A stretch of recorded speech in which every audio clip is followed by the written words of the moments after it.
Hello and welcome to the Shaw Local Bears Insider Podcast. I'm Sean Hammond. He's Michael Dwojak. We are back. Football is back. I know it feels early. It's mid-July. We're coming to you on July 18th, Thursday, July 18th. The Bears veterans report to training camp on Friday. Ryan Poles, Matt Eberflus are going to speak on Friday. Practices begin Saturday. But it's here. It's here. Football season is here. Michael, how you doing?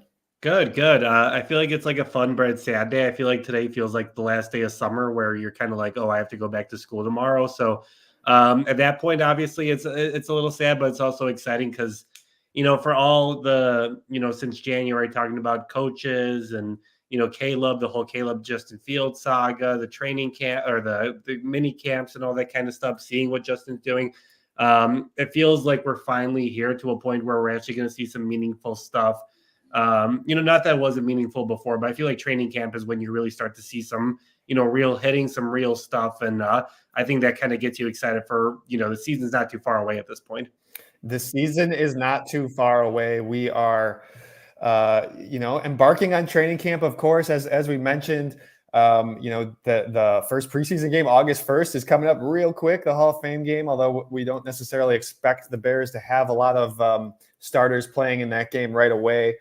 Thanks to everybody who's joining us live. Do us a favor and hit the thumbs up on YouTube. That's a great way to show us your support, show us some love. If you're watching on Twitter, click through the YouTube link. You can join us in the chat. Join the conversation here. We will get to some of your Bears questions real soon. The big news this week, of course, is that Caleb Williams and Rome Odunze have signed their rookie contracts. They are under contract officially. Williams as of just yesterday on Wednesday. I don't think anybody's surprised that, I really think that was not a big story. The fact that they were not signed up to this point. Obviously they got it done. They got in the building this week and they got it done and they're ready to hit the practice field. Michael, does that surprise you at all that it took this long? No, I guess I wasn't going to be concerned about it unless it led to, either Caleb or Rome not being in training camp. I think that's when the concern was going to start to happen. The last couple of days have kind of been funny just with the whole reporting about, did he actually sign it? Did he not actually sign it? People looking into that. And, there were reports out there about, it was about, the franchise tag or like asking about this. And the Bears are pretty much in a position where like even if they said yes to those things, the NFL would just turn it back to them and say, no, we're not doing this. Like, we're not going to approve this contract. So, I feel like it's a non-story based on all those things. I feel like it's fair for Caleb to ask. I think it's fair for any player. I mean, if we would ask in our own careers and that kind of stuff, but I'm not really surprised that didn't really happen and they're signed. They're both going to report to camp and it's a non-story and I don't think it'll be a problem moving forward. Yeah, entering the week, there were only 5 of the 32 first-round picks who had not signed their contract. 2 of them, of course, were Williams and Odunze. 2 of them were the Vikings first-round picks, J.J. McCarthy and Dallas Turner. And then Amarius Mims from the Bengals was the 5th guy. I mean, look, deadlines are helpful. Deadlines are important. You see Saturday coming up, that first practice, obviously that's a very obvious deadline for these guys. And that will spur some action from both sides. Nobody wants either of these guys to miss practice.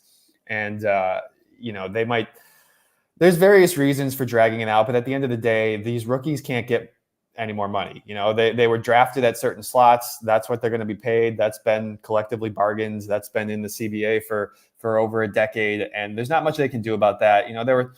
They could argue or they could negotiate for getting their bonuses at different times or their signing bonus at certain times. And that's, probably what some of this was or some of the language in their contracts.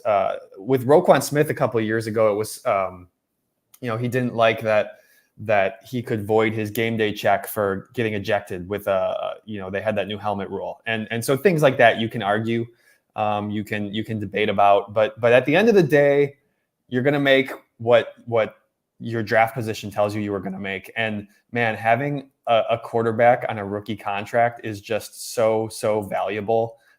You look at, heading over to overthecap.com. I really appreciate the work they do with the contracts and stuff. I mean, Caleb Williams' cap hit this year is $7 million. That is crazy for what you think is going to be, a really good quarterback. I don't want to say elite as a rookie, but that's the hope at least. And you hope sometime over this 4-year rookie contract that he becomes elite. Yeah. And I think the biggest thing about, I've heard a lot of people talk about, everything slotted and that kind of stuff. And if you feel like you're worth, a top NFL contract, go show it in the next 3 years. And I think the Bears would gladly pay them, make Caleb Williams the top paid quarterback, in NFL history if he ends up becoming what they expect him to become. So, it's a luxury right now. And I think, the Bears are kind of entering their, period right now where a lot of teams try to win as much as they can before contracts start to build up, especially with the, with Caleb. And, if Rome ends up becoming a really top wide receiver, obviously he's going to have to get paid eventually too. So this is really the time, where the Bears really need to make hay. And this is a lot of times where, you see a lot of teams, you saw the Chiefs do it. You see a lot of other teams do it where you really try to win before the quarterback gets paid, because after that, it can become a little bit tough, just making sure that you have enough talented players to surround him with. Yeah, and not to harp on something we talked about all off season long, but that's exactly why the Bears, that's one of the big reasons why they made this move, why they traded Justin Fields, why they drafted Caleb Williams. You were going to have to pay Justin Fields a lot of money if you were going to give him a second contract, and instead you got Caleb Williams on a really cheap deal. I know, I think most of us would be happy with $7 million, but from an NFL quarterback perspective, that's chump change. But that's what having a guy on a rookie deal does. That's why the Chiefs were so successful with Patrick Mahomes on his rookie deal. It gets harder when you got to pay your quarterback $50 million. That's why Tyreek Hill's not with the Chiefs anymore. That's why they had to get creative in how they were building their team.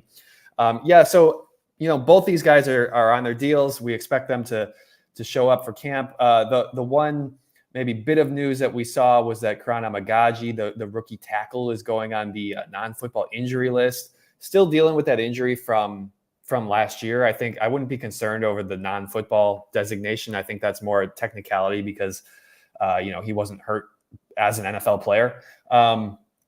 We obviously didn't get to see him practice in the spring. So, not a huge surprise. Hopefully they can get him back soon. Obviously you want to see him as soon as possible. As far as injuries and stuff like that goes, keep an eye out over the next couple of days. We won't know about any of the veterans until they show up to camp tomorrow. So, these guys are showing up on Friday. First thing they do is get a physical. So we're not going to know if any of those veteran guys are dealing with anything until Friday at the earliest. Hopefully everyone shows up healthy, ready to go, and they can hit the ground running here. I know there were a few injuries in the spring. Braxton Jones missed a little time during mini camp, but we're going to have to wait and see on that type of stuff. And that's what the Bears are going to be doing tomorrow. That's what we're going to be asking Matt Eberflus about. But hopefully this team can come in here healthy and they can hit the ground running, get practicing soon, because like we said, that Hall of Fame game is coming up real quick.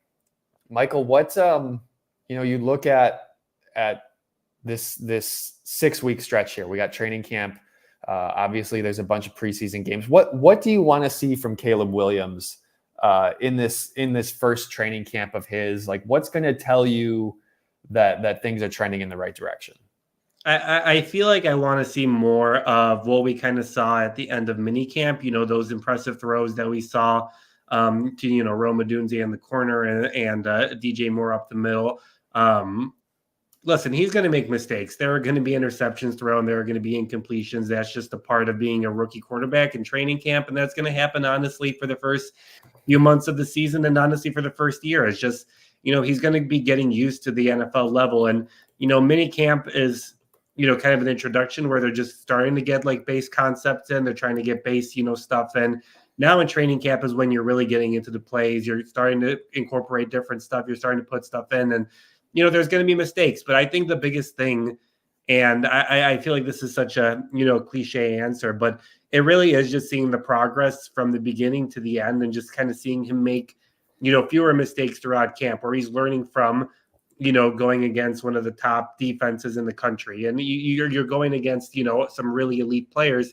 And he's learning that, I can make this throw in the NFL. I can't make this throw. I need to anticipate this. I can't anticipate that. So, I think the biggest thing for him, like, the flashy throws are nice. Like, obviously, I'm sure you'll see on, Bears social media, and I'm sure we'll be guilty of it too, whatever we're allowed to, share from training camp. But, we'll show the nice throws. We'll show the really impressive throws. We know that he can do that.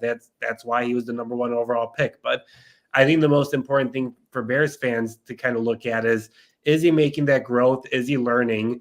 And is he making the necessary adjustments in order to be ready for Tennessee once the season starts?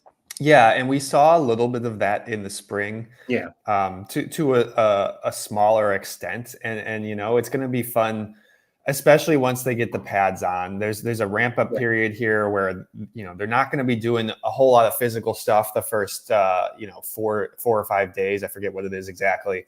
I think they go 5 days and then they have a mandatory off day or something like that. And then when they come back, that's when they can put the pads on. And that's when you're really going to see the offensive and defensive lines. You're going to get a really good sense of what's actually going on there, because it's hard to tell when they're not wearing pads. That's just not how you play football. Yeah. And so we'll see.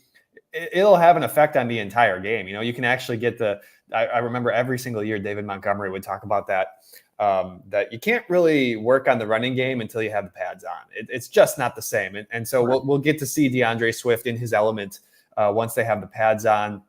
We'll get to see, just how good this defensive line can be and what kind of quarterback Caleb Williams is going to be under pressure a little bit. I know they're not going to hit him. Obviously, you're not going to hit your quarterback during camp, but you can still get a sense of his feel for the pocket. And that's going to be one of those things that he's going to be learning these next 6 weeks at the NFL level. Obviously, he had a really good feel for that at the college level. And of course, there's a lot of similarities there, but it's, guys are bigger, stronger, faster. He's going to be learning on the fly a little bit. I don't think that I don't know this, but I have a feeling he's probably not going to play in that Hall of Fame game on August 1st. That feels a little really quick. You don't think so? I feel like that they would throw him in there just based on, you got the national audience, you got the, Hall of I'm not saying that he should play, the whole, game or anything, right? But I figured that they get him in at least the first drive. Just I would imagine the league wants him to play, certainly. I don't know that Matt Eberflus wants him to play. I think historically most teams tend to not play very many of their starters in this game. We had that quote from Matt Eberflus talking about, I forget exactly what the number was. He was talking about what CJ Stroud and Anthony Richardson did last year. I think it was like around 60 snaps during the preseason. You parse that out over 4 games. That's not very many, per game. 60 snaps is probably about what you would get in a regular season NFL game. Assuming you're getting first downs. But spreading that out over 4 games is not a lot of time. I feel like they're not going to play a lot of starters. That's just my hunch. I don't have any reason to believe that. I'm sure that's something that we'll ask Matt Eberflus tomorrow and get a better sense of. I don't think he's going to give us much of an answer until it gets a little bit nearer. But needless to say, I think everybody's really excited to see Caleb Williams, even in a snippet of preseason action. Yeah, I would agree. And I think that's kind of why I would probably lean toward him playing at least one drive in the Hall of Fame game. Just basically, I feel like there's no, obviously there's a threat that he could potentially get injured, but that can happen honestly in any game in preseason, whatever. And I'm kind of the mindset where you got to give this kid as much opportunity as he can to be ready for against Tennessee. And, obviously I know you said they're not going to see a lot of starters, but I do feel like the Hall of Fame game was a good opportunity where, maybe, Houston isn't playing a lot of its starters and Caleb can get some, gain some confidence going against the backups for Houston, who obviously, had a really good season last year and their backups are probably really good as well. So that's kind of the argument why I would feel like you would see him, play in that game. And Best case scenario, he goes, takes the first drive, goes on a touchdown, leaves the game, and you have Bears fans going crazy for the next week just about how, he's the next, him and that kind of stuff. So, I think that's kind of what I would probably do. But yeah, it'll be really interesting to see, how, Matt Eberflus, not only kind of deals with Caleb, with this, but I'm kind of curious to see how different is his overall training camp plan, because I don't think that fans or many people were, it hasn't worked the last couple of years, what he's been doing with training camp. And obviously, that kind of has a lot to do with the roster that he has and what he's been able to do. But I am curious to see, do you think that, he changes up his training camp plan just based on the last couple of years? It seems like the Bears really haven't been fully prepared once the season's kind of started.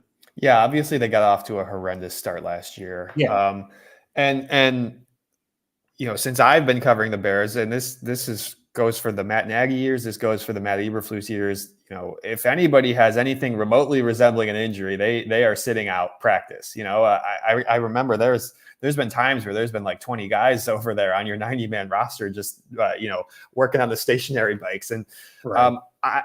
I don't think that's going to change. I don't think Matt Eberflus is necessarily going to change a lot, because look, this is a guy who is like all about trusting the process. And that's not to say that he isn't open to ideas, isn't open to changing things. Obviously he is, or he wouldn't have, fired his offensive staff and brought in a new coordinator and Shane Waldron and all that stuff. Right. But I still think that he wants his team to play a certain way. He wants his guys, running between drills and stuff, and he wants that tempo of practice to be up and fast, and I don't think a whole lot of that is going to change. I do wonder if I do wonder how it might be different with a rookie quarterback specifically.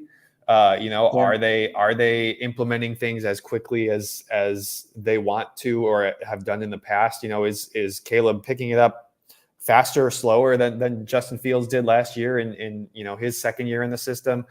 I don't know. And somebody in the chat here, the guys in the chat are talking about Shane Waldron, actually. Rick says, agree or disagree, Shane Waldron is the second most important person behind Caleb for the Bears' success this year. That's absolutely it. They brought Shane Waldron here to improve the pass attack. And obviously you don't want the running game to take a step down. You don't have Justin Fields, of course, and he was a big part of that running game. But at the same time, you brought in a Pro Bowler in DeAndre Swift. You expect the run game to be there. Shane Waldron has to figure out how to get this passing attack moving downfield. And that was obviously the clear issue with last year's team. And so, I don't know if they necessarily need. I think the fact that you have a new coordinator tells you that some things are going to be different, at least in terms of the approach of what they're doing on the field. Yeah, I would agree with that. And I think that kind of goes into why he is so important, just based on, it's not only just the, development of Caleb. It's not only, because obviously there's a lot of, people in the building who are going to be helping Caleb, develop as a quarterback. But, this offense was, people were upset about it. It was whether it was all the screens, whether it was like the, poor management of, what to call at what times. Like, people were upset about the offense. And, you could say whether that was, partly because of Luke Getsy, partly because of Justin Fields. Obviously, we'll, leave that conversation because we're, done with that era. But I do think that'll be really interesting to see what Shane does with him, especially, what, he does at the beginning. Like, does he kind of, slow it down at the beginning of the first few, games of the year, and kind of maybe doesn't expose, Caleb to everything, or does he expose Caleb to everything and just throw him everything, and he just needs to figure it out and figure out how to be an NFL quarterback in this offense. So, but I do think that Shane Waldron is probably the second most important person, just based on behind Caleb, for what this team can do, just based on, this offense was stagnant. It wasn't playing at the right level last year. And, the Bears and Matt Eberflus have really committed to Shane Waldron and his staff. And it'll be really interesting to see just, how much they're able to do, what they're able to do with Caleb, and, how different and how similar that will look, compared to what they were able to do in Seattle. And that's an awful lot that is going on Shane Waldron's shoulders, because at the end of the day, if this offense flops, I don't know if Matt Eberflus is getting another chance. If they're absolutely, I wouldn't expect them to be, last year they were 27th in passing. They got to be better than that with Keenan Allen, with Caleb. DeAndre Swift is a great running back, a great receiver out of the backfield. I gotta imagine this is going to look a lot better than it did last year. Yeah. But if it doesn't, if they completely flop in that regard, I mean, that could be it for this entire coaching staff. And so that's kind of what's at stake here. It's these guys have to get it right. Matt Eberflus needs Shane Waldron to be the right guy for this offense, and I think that's obviously why he brought in a coordinator with experience at the job, who has been a coordinator in the past. I don't want to get too dark here because we're previewing training camp. I know people are excited, so we can sort of leave. That's going to be something that we're going to talk about once we get into the regular season, of course. And it's going to be fun. I don't expect that to happen. I really do think that this is going to be an offense that, sure, even if they're a little rocky in week 1, week 2, they're going to get better across the season, assuming Caleb stays healthy, assuming those wide receivers are healthy. They're going to get better. They're going to be a lot better, in December than in September. That's what I feel that this offense is going to be. Yeah, that's the trend you see in the NFL, right? Where it's like September's kind of like it kind of feels like a preseason month where you're just kind of like, figuring things out and trying to see what you can do. Where, I feel like a lot of the playoff teams and a lot of the Super Bowl teams, they kind of ride the momentum of November, December, early January into the playoffs. And that's kind of where you kind of make your hay and kind of make your, way into a deep playoff run. But, yeah, I would agree with that. And I think that's kind of a big thing for a lot of Bears fans to see. It kind of goes back to what I was talking about earlier with Caleb, where, it's not going to look good at first. Like, there are going to be mistakes. There are going to be missed throws. There are going to be, routes that maybe aren't run at the right time in the right place. So, there are going to be mistakes. It's a new offense. Guys are still getting used to it. Guys are finally getting, fully exposed to it in training camp. They can only do so much, during the off season. But, there are going to be mistakes, but I do think that if you see, some progress and you see some growth, I think that would be really encouraging. And I think that, by October, I would say, mid-October maybe, I think that's when you can finally start to see, a consistent offense that hopefully is doing well. And honestly, I've heard this kind of argument, but, I feel like this has the potential of the base being a top 15 offense, just with the talent that it has. Everywhere. Obviously, we'll talk more about its concerns and what's going to, what we're kind of worried about. But, this offense has everything it needs to be a top 15 offense, which means throwing for over 300 yards, scoring around 30, 35 points, which is going to be vastly different from what we saw last year. Yeah, I think that's a good, realistic sort of expectation and baseline, because nobody is expecting this team to come out here and be the number one passing attack in football. You look at where they were 20th in yards per game last year. I think, and as I mentioned already once before, 27th in passing. They were the second ranked rush attack in the NFL. Right. And so if you just keep that rush attack, rolling, you only got to get so much better in the passing game to turn yourself into a top 15 offense. You're not being asked to move mountains necessarily. And of course, anything after that is you'd be thrilled about, yeah, sure. Go for a top 10 offense, of course. But I think that's a nice, realistic goal for Bears fans to keep in mind. This isn't all going to come together in 1 year necessarily. It's not all going to come together in September. You just don't want that 0-4 start like we saw last year. Rick says, we need a fast start. Tired of losing in September. What was it? Robert chimes in. What was it? 1-6 last year. Yeah, certainly it was the 0-4 start. They got that first win in Washington when DJ Moore went crazy. They had a lot of guys injured on that the defensive backs were injured. Obviously things weren't quite clicking yet with the offense. There was a lot of things going wrong for that team early in the year last year. You don't want that slow start. I think having this defense together is gonna really allow you to hit the ground running a little bit better because you got just about everybody back. And even if the offense gets off to a slow start, you can at least rely on that defense. At least that's what we think. That's what we hope, assuming everybody's healthy. Michael, the other question I wanted to get to today, I know we spent a lot of time talking about Caleb Williams, but other than Caleb, who are we most excited to watch? Who are you excited for as training camp gets going here? I think I'm going to kind of cheat in this one, and I'm kind of excited to watch the trio of DJ Moore, Keenan Allen, and Rome Odunze. I'm just excited to see, not only, how well, Caleb can do with them and what he can do with them, but, you have three elite wide receivers. You have three, I know there's been a lot of discussion. I know that DJ Moore got snubbed from being a top 10 wide receiver in a ranking that came out this week. And I know some people were upset about that. And obviously, that's a whole different conversation that we can get into in a later podcast. But I just do think that the talent that you have, this trio, I can't remember the last time the Bears had a wide receiving trio like this. I can't, obviously you talk about Brandon Marshall and Alshon Jeffrey, and obviously that was a really good duo.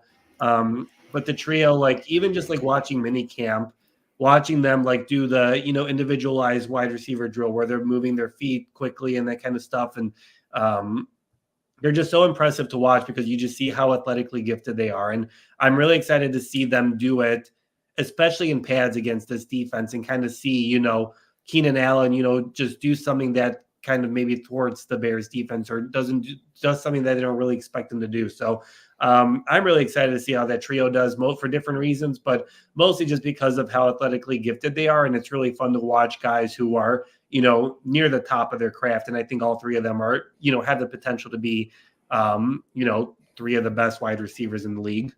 I was reading, I think it was a CBS article, CBS Sports, was ranking the top wide receiver trios. It was their top 10 teams, and I was scrolling through, and it went 10. It was counting down 10, 9, 8, 7, and I'm getting towards the end, and I'm like, wow, they're going to snub the Bears on this. They're really going to snub the Bears, and then they had them at number 2, and I was pretty surprised to see that they had them, ahead of teams like the Miami Dolphins, and they're the only team with 2 1,200-yard receivers from last year. And so, on paper, this looks like it's going to be the best receiving group that the Bears have had in at least a decade. The games aren't played on paper, of course. It's going to have to all come together. There's some projection there with Rome Odunze. You don't actually know what he's going to look like as a pro. Right. But specifically for me, it's Rome is when I'm looking at those receivers. That's the one I'm most curious. We know DJ Moore really well, of course. We know Keenan Allen's body of work and what type of player he is. And the real unknown is Rome and how he fits in with those guys. Are they going to be able to have the volume of offense, passing attack to keep all three of those guys involved? Is it? I think we kind of assume that Rome's going to be the number 3, but there's a world in which Keenan Allen is banged up all year long, and Rome has to be that number 2. Yeah, is he up for that task? Because that's a very, very real possibility. Another guy I'll throw out there, I'm going to flip to the other side of the ball. We've talked about him a lot this offseason. Gervon Dexter is a guy who everyone has said, his coaches have talked about how he's changed his body. He's a lot more athletic. He's quicker. And we couldn't really see that in the spring because they weren't in pads. And that's why I'm so excited for these guys to put the pads on. Like I said, it's going to be another couple of days in camp before they do that. But I want to see Gervon Dexter. I want to see if he can be that beast inside that they're talking him up to be, because everybody seems to be really excited about this guy. He's the reason why they haven't signed a defensive tackle. They didn't bring anybody notable in. Not that they still couldn't, but that tells you a lot. That tells you a lot about what the Bears think of him. And him playing with Montez Sweat. That's going to be a fun combination. Do they look to add another defensive end? I think that's still potentially in the cards, but I'm really excited to see Gervon. Yeah, I think it'll be really exciting to see what, we heard a lot about him, in the off season and during mini camp. And, you can only see so much during those with those padless, drills. But yeah, I think, it's exciting to see. We've seen the interviews, and it's exciting. It'll be good to see what he's finally able to do. Whether they have a lot of confidence in him. Like you said, they spent a top pick on him a couple years ago. Ryan Poles loves his guys that he bets on pretty early. So it'll be really interesting to see, can he live up to that? And if he can, like we talked about earlier, that's going to be huge, because then you have a starting, elite, tackle who's going to be able to do great things for you again on a rookie contract, like we talked about with Caleb. So that's going to be huge. And obviously we know it's an important component it's the component, obviously, of Matt Eberflus's defense. So I would agree. I think that's definitely a major guy to look at, and someone that will definitely be focusing on a lot, especially, once pads get on. Robert Phillips here says Yannick or Ogba, Connor Williams, talking about potential current guys who are still on the free agent market at defensive end. I personally think Yannick Ngakoue makes a lot of sense. I mean, you liked him last year. Obviously, he needed surgery on his ankle, and that was towards the end of last season. So, but even so, I mean, at least from Yannick's social media accounts, it looks like he's good to go. It looks like he's healthy. I don't think that's a concern. You're probably going to get him a little cheaper than you did last year. He only had 4 sacks last season.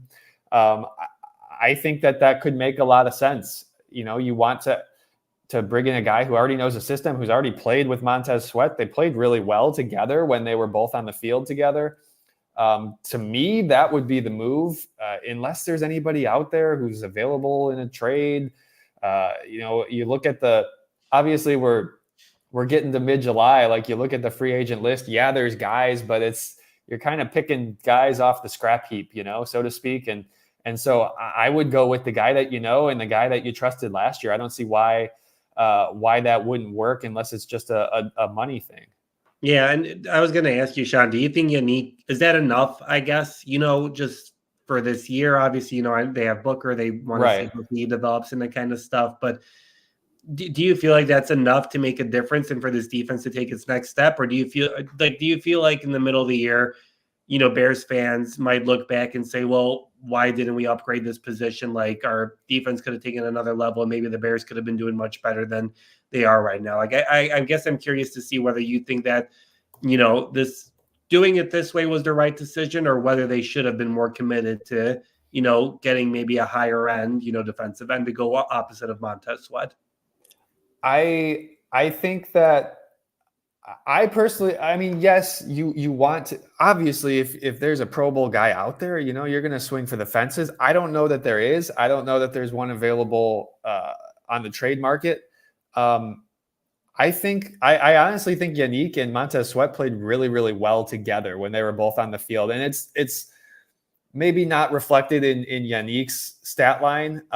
Let's see, he had 2 sacks after Montez got here. And so, yeah, that's not like any crazy number of production, but you look at when you had Yannick opposite Montez, the offensive line couldn't quite focus as much on Montez. And I think that's a big reason why Montez, ended the season a little bit quiet. I forget what it was, the last 2 or 3 games. I don't think he had a sack. I'm double checking that right now as I go through here, as I make my argument. Yeah. The last 3 games, Montez Sweat did not have a sack.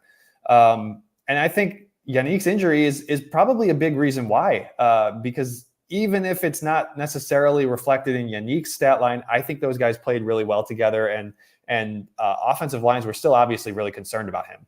Yeah. And I think that, that'll be a big thing, but I guess I am curious to see whether, the Bears go along and, they go have relative success. And I wonder if there's going to be some trepidation as to why, even in free agency, why, didn't Ryan Poles focus on that? Like, I know there's a lot of arguments of like, why are the Bears, sign a running back right away to start free agency as opposed to maybe looking at what are their top concerns. So I am curious to see how that'll go. Obviously, Yannick is up there in age too, obviously coming off an ankle injury. So that'll be really interesting to see how he kind of comes back. But if Yannick is there, I think that's a good, gap year guy who's going to help you. And then hopefully Booker fills that spot moving forward. But I do think that would be a really interesting thing, because if Sweat is able to go, Yannick's able to go, and you're able to pressure a lot, that does a lot for your linebackers, and obviously does a lot for your secondary, who, you saw the first, half of the year. Obviously, a lot of guys were injured in the secondary as well, but the secondary wasn't doing too hot in the first half when they couldn't really get a pass rush. And once Sweat got there and you got Yannick there, that's when the secondary really turned it on. So it'll be really huge for this defense to kind of continue and take that next step, if they want to do that, if Yannick is coming back and they're able to get a consistent pass rush. So that'll be really interesting just to see, how much are they able to do that? And is there trepidation as to, could we have done more, I guess? I think that's always fair to be concerned about. I think at the same time, like, Ryan Poles, is clearly selective about when he swings for the fences, with the Montez Sweat trade. I don't think he was gonna go for just anyone just for, for an upgrade on paper. And I do think that is a position that they need to look at adding something. I mean, you have DeMarcus Walker, but and he's a nice rotational piece. I don't necessarily know if he's the guy that you want starting opposite Montez Sweat for the whole season. I think you want to try to upgrade that. Again, assuming Gervon Dexter is as good as these guys expect him to be, that would obviously ease a lot of you wouldn't have to look for a defensive tackle if he's as good as advertised. That could mean more snaps for Zach Pickens too, of course, behind him. Yeah. And hopefully those two guys are working well in there, and you can focus on finding maybe one more piece at defensive end. But I do think that they need to add somebody. They have a little bit of cap room they can play with. It'd probably be a 1-year deal type thing, but regardless, I think there's a lot of reasons to be excited about this defensive line with Montez, with Gervon. You got Andrew Billings coming back. And like you said, Austin Booker, coming off the bench, what does he have? He's another guy I'm kind of excited, curious to see, once pads come on, what exactly does he bring to the table? Yeah, I think that'll be really fun to see, because, he's got the traits. Obviously, people have talked about his length and that kind of stuff, and what he was able to do in college. And I feel like a lot of people have kind of treated him as, this is a developmental year for him. Kind of like him and Kieran. I feel like it's kind of developmental year where they're going to kind of get used to playing in the NFL and kind of maybe put on some more size in the year. But, it could come down to where he might need to play a lot if you got some injuries going on. So, I think it'll be really fun to see what he's able to do when pads come on, because, he'll get a good test against that offensive line, because the Bears obviously have good tackles on both sides, and it'll be really interesting to see what he's able to do against them. Robert here says Shelton or Bates starting center. I hear different answers from everyone. Honestly, I honestly think that this is an open competition. I mean, I think maybe 75% of the time when a coach tells you that, it's not really. But I feel like they're going to go with whoever performs the best in training camp. I think, you brought in two guys who have experience.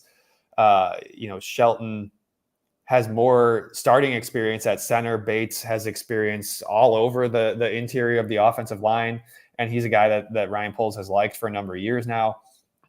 I think that this is probably pretty open. I don't know that there's a right answer. I think both of these guys are capable of doing the job. I think they're going to let this one play out on the field, Michael. Yeah, and I think this goes to the bigger, we talked about, what our concerns are going into training camp. I think the biggest concern right now is, I think there's a lot of talent on the offensive line, but I think it's fair to say, other than, Braxton Jones and, Darnell Wright at the ends of the line, I think the middle three of the line is up for grabs. We were talking about this toward the end of mini camp with Nate Davis and him not participating or not being a part of it. And Matt Eberflus had the opportunity to say, Nate Davis is where he's been. He's been a focal point in the league. He did a good job when he was available and not, away from the team last year. He could have easily said that. He didn't say that.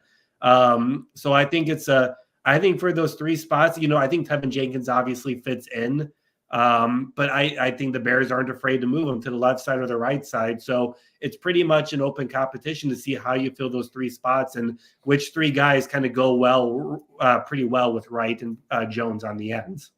Yeah, it was like he didn't want to say that was up for grabs, but he kind of did in the way that he hemmed and hawed on his answer. I mean, Right. I don't think, obviously, if Nate Davis is healthy and playing at his best, he's a really good guard for you, and you're going to start him. But I don't think that the Bears are assuming anything with any of these guys on the interior. You can't assume that Tevin's going to be healthy all season. You can't assume that Nate Davis is going to be healthy all season. So you got to prepare all these guys to play multiple spots. That's why they brought in Shelton and Bates, because they're versatile. They've played a number of positions. They can play guard. They can play center. You might see games where both those guys are in the starting lineup. You probably will at some point this season, just because of injuries. And that's kind of just how it goes on the offensive line. Certainly in the interior, these guys get hurt. It happens. You got to give yourself some versatile options. I'm going to get to one more question here, because I think this is a nice way to end it. When do we get to go to Hallis and see some practice?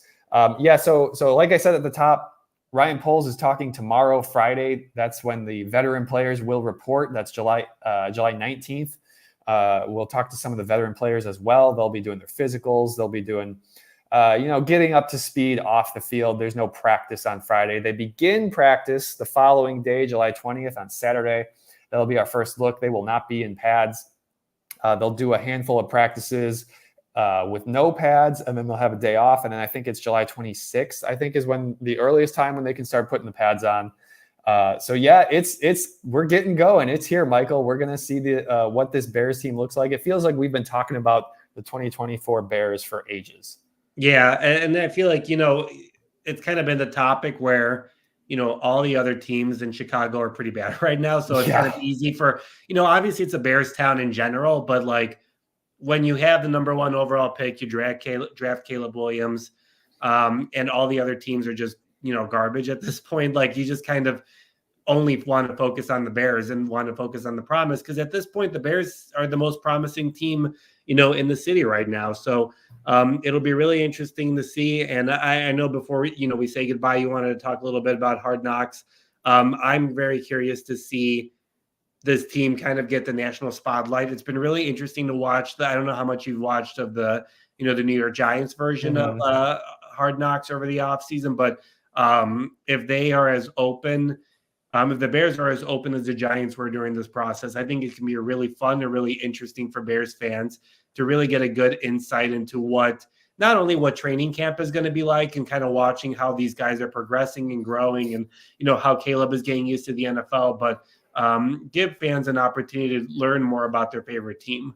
Yeah, I haven't sat down and watched all the episodes of the Giants one, but from everything I've seen, like, it looks like they've had great access to the general manager, and that's really cool to watch. I mean, I think if you're a diehard NFL fan, you've watched Hard Knocks before, you know what Hard Knocks is all about.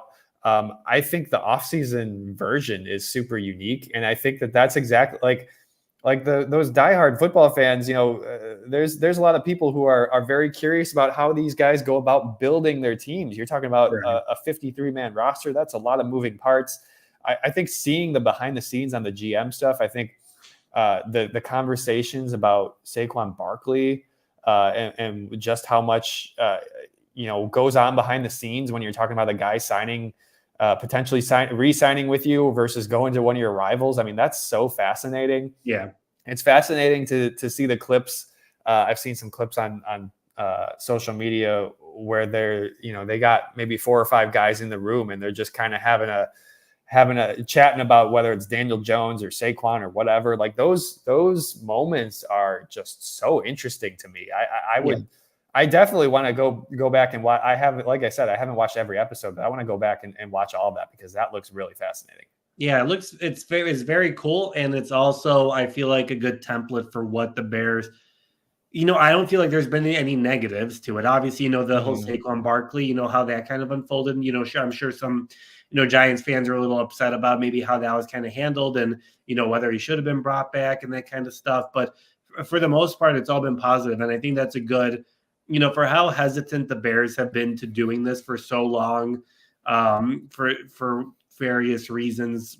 Many of them we don't know why, but I feel like it's a good example to show, you can really show off your team and your organization and your talent, and Bears fans can get to know more about Ryan Poles, and be like, I really like him. I really like what he's able to do. More about it, Matt Eberflus, Shane Waldron, all these different coaches, guys that they probably don't even think about when it comes to their favorite team. So yeah, I'm really excited about that. That should be a lot of fun, and I think it'll be a lot of fun for fans just to get an opportunity to, not everyone gets to go to training camp. I know they have a few open practices, and those tickets get pretty, claimed pretty quickly. So I think this is a great opportunity for fans to check out what's going on this organization in a very transformative year. Really quick here before we get out of here, Rick was saying who's on the PUP list. Yeah, so only the rookies have reported so far. So we don't know about the veterans, and we won't until Friday at the earliest. Karan Amagaji is on the non-football injury list. Now, I don't know I'd have to read the legalese on all that. I don't know what the fine print says. That might just, I assume that's the injury he's been dealing with since college. And I think they call that non-football because he did not get hurt during an NFL practice. Right. That's my guess on that. I wouldn't be worried that anything else has happened. They also have rookie Jamri Chroma. I hope I'm pronouncing his name right. He's a defensive lineman, undrafted rookie who's on the PUP list. He's probably a guy that a lot of people haven't even heard of.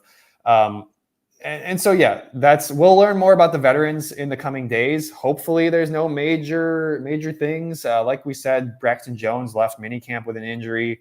We don't really know a whole lot about that. Hopefully he's going to be able to hit the ground running.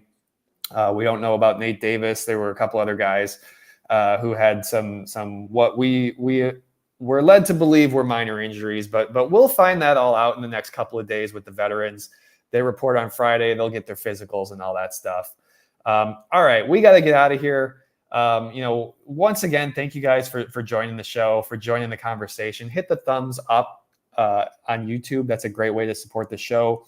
We do want to get a somewhat regular schedule, doing these shows. It's a little crazy during training camp, so bear with us. We will always let you guys know ahead of time when we're going to go live and try to give you a nice heads up before we do. This has been the Shaw Local Bears Insider Podcast. I'm Sean Hammond. He's Michael Dwojak. Thank you guys for joining us. Training camp is here. Head to shawlocal.com for all the latest news, and we will talk to you guys next time.